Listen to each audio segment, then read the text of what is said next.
Hello दोस्तों, अनुज भक्ति ज्ञान में आपका एक बार फिर से स्वागत है।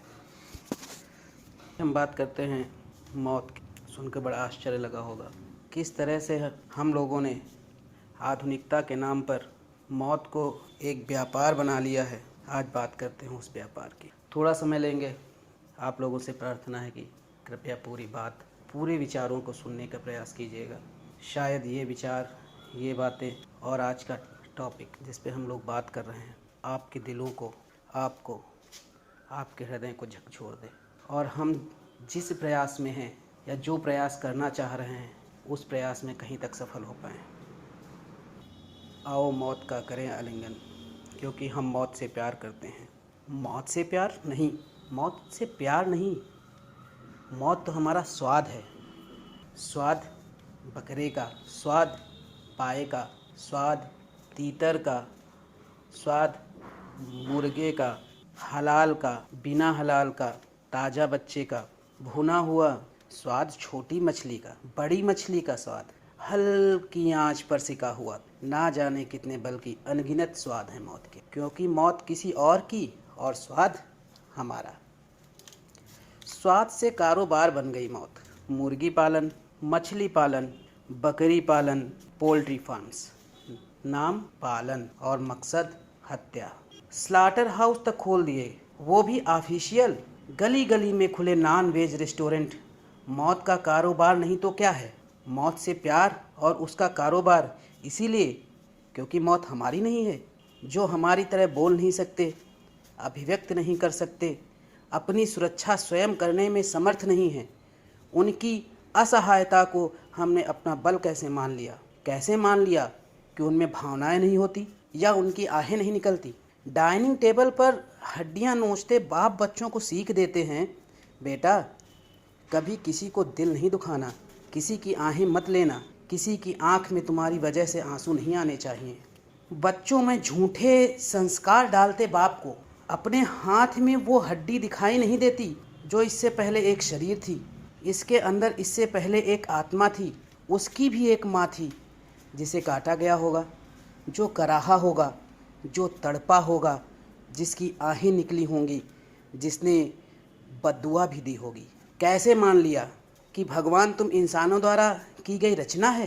कैसे मान लिया कि जब जब धरती पर अत्याचार बढ़ेंगे तो भगवान सिर्फ तुम इंसानों की रक्षा के लिए अवतार लेंगे? क्या मूक जानवर उस परम पिता परमेश्वर की संतान नहीं है? क्या उस ईश्वर को उनकी रक्षा की चिंता नहीं है? आज कोरोना वायरस उन जानवरों के लिए ईश्वर के अवतार से कम नहीं है। भगवत गीता के 4th अध्याय के 7वें और 8वें श्लोक में भगवान ने स्वयं अवतार का प्रयोजन बताते हुए कहा है, जब जब धर्म की हानि और अधर्म का उत्थान होगा तब दुष्टों के विनाश के लिए मैं विभिन्न युगों में माया का आश्रय लेकर उत्पन्न होता हूँ। इसके अलावा भगवत महापुराण में भी कहा गया है कि भगवान तो प्रकृति संबंधी वृद्धि विनाश आदि से परे अचिंत्य अनंत निर्गुण है। तो अगर वे इन अवतार रूप में अपनी लीला को प्रकट नहीं करते तो जीव इनके अशेष गुणों को कैसे समझते? अतः प्रेरणा देने और मानव कल्याण के लिए उन्होंने अवतार रूप में अपने आप को प्रकट किया। जब से इस वायरस का कहर बरपा है, जानवर स्वच्छंद घूम रहे हैं, पंछी चहचहा रहे हैं। उन्हें पहली बार इस धरती पर अपना भी कुछ अधिकार सा नजर आया है।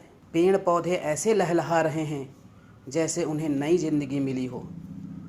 धरती को भी जैसे सांस लेना आसान हो गया हो। सृष्टि के निर्माता द्वारा रचित करोड़ों करोड़ों योनियों में से एक कोरोना ने तुम्हें तुम्हारी औकात बता दी। घर में घुस के मारा तुम्हें और मार रहा है और उसका तुम कुछ भी नहीं बिगाड़ सकते। अब घंटियाँ बजा रहे हो, इबादत कर रहे हो, प्रेयर कर रहे हो और भीख मांग रहे हो उससे कि हमें बचा लो।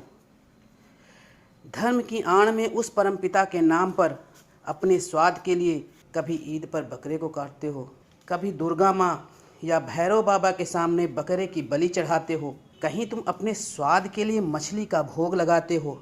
कभी सोचा क्या ईश्वर का स्वाद होता है? क्या है उनका भोजन? किसे ठग रहे हो?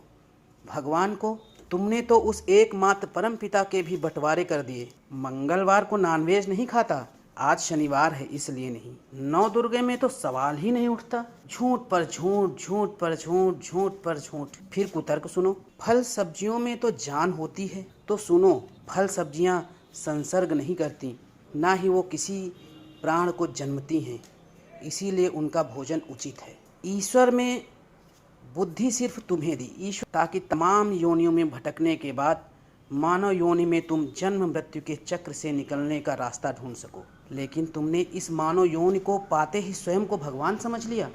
आज कोरोना के रूप में मौत हमारे सामने खड़ी है। अब घरों में दुबकना क्यों, डरना क्यों? हम तो भगवान के रचयिता हैं, आगे बढ़ो।